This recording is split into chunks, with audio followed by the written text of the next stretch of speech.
Hello friends, welcome back to my channel. My name is Ragan. Today I was supposed to edit and upload my historical romance TBR for you, but we're sitting on the floor of my bedroom instead, and we're gonna go into downtown London where I live because last night Her Majesty the Queen passed away and I didn't expect to be emotional about it because A, I'm American, and B, like,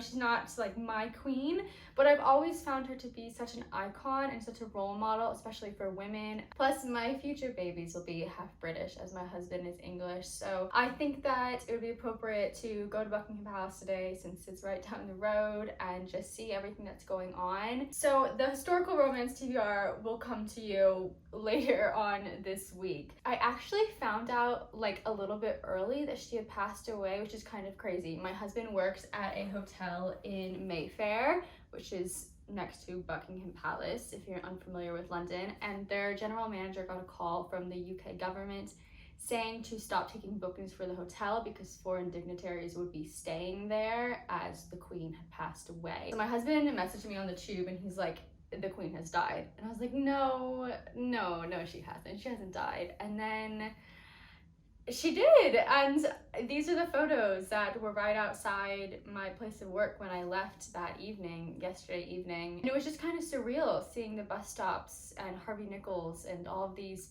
stores have all these signs up in memoriam of Queen Elizabeth II. So I already have a card. It says for our Queen. They say that if you're leaving things at Buckingham Palace, it'll be moved to Green Park, but I still want to go to Buckingham Palace and we'll grab some flowers on the way. And then of course, because I just am a collector, I got a bunch of different magazines this morning. They all have such beautiful photos.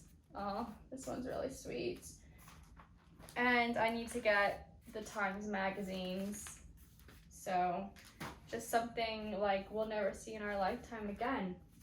And it's kind of crazy that I'm living here in London when it happened. I was here for her Platinum Jubilee. So let's get dressed, let's get off the floor of my bedroom, and let's go buy some flowers, and I will take you through downtown London today on September 9th, the day after Her Majesty passed away. Here's the outfit of the day to go to Buckingham Palace, and of course, like the Queen, I have to have my handbag.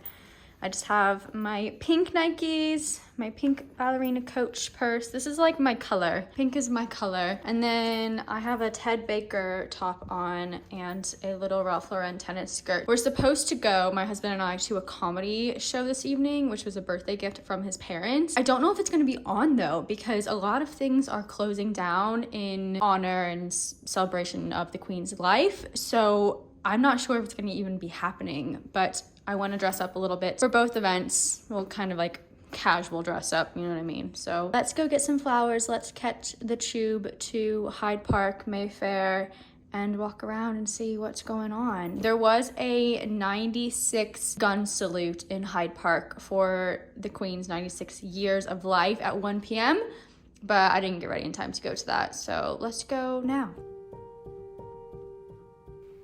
This is London less than 24 hours after the announcement was made.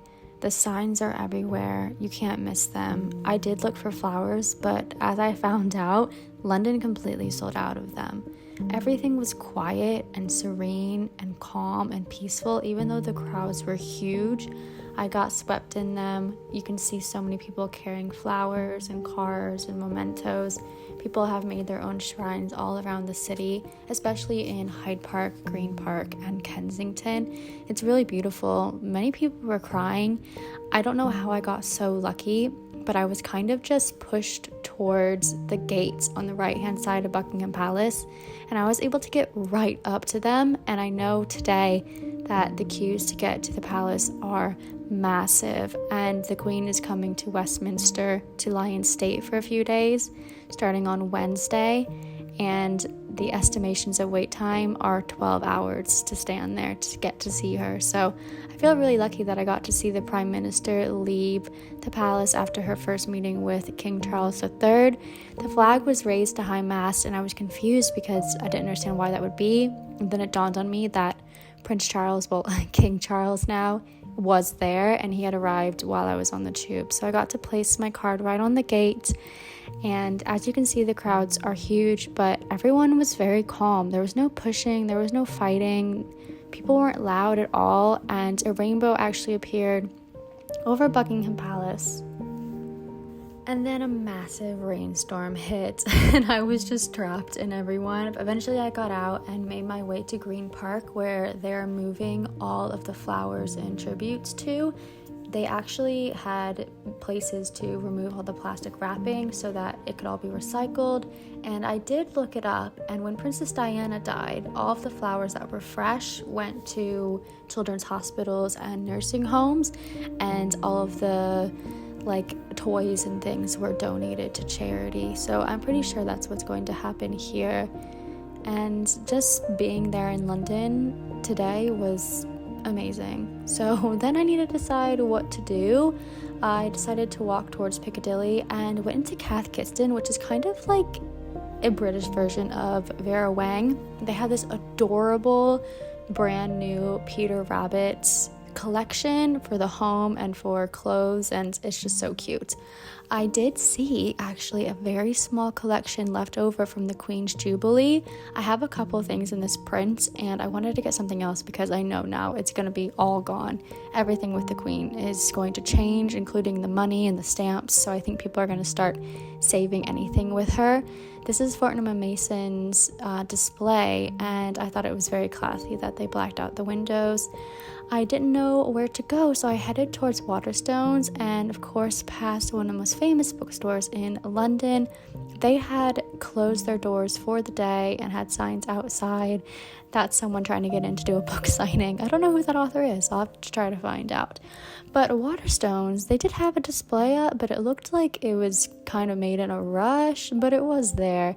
Found some new releases, one by TJ Klune, and of course I had to go to the YA section. This Waterstones in Piccadilly is the biggest in the UK. It has over 9 miles of books, and I got kind of choked up when I looked at the Queen Elizabeth Penguin Classic book, because obviously this is going to change now. Then I met my husband and we got the best gelato in England. This is the best place. It's called Jalupo. It is near Soho, or it's in Soho actually. We walked through Piccadilly Circus and saw this gorgeous photo slash, is it an advertisement? I don't really know what it would be. An in memoriam kind of thing above the Boots Pharmacy, and it was beautiful. We then got into Soho Theatre, got some wine and some cocktails. Soho Theatre has tons of stages, so there are multiple comedians going on at once. We went downstairs to see Danny Boy, who is an absolutely hilarious Scottish comedian. Oh my gosh, he just cheered us right up. And of course we drank Prosecco, which if you don't know what that is, because I didn't know it when I came to England from America, it is like a cheap champagne and it's addictive. We're vlogging in the middle of Soho.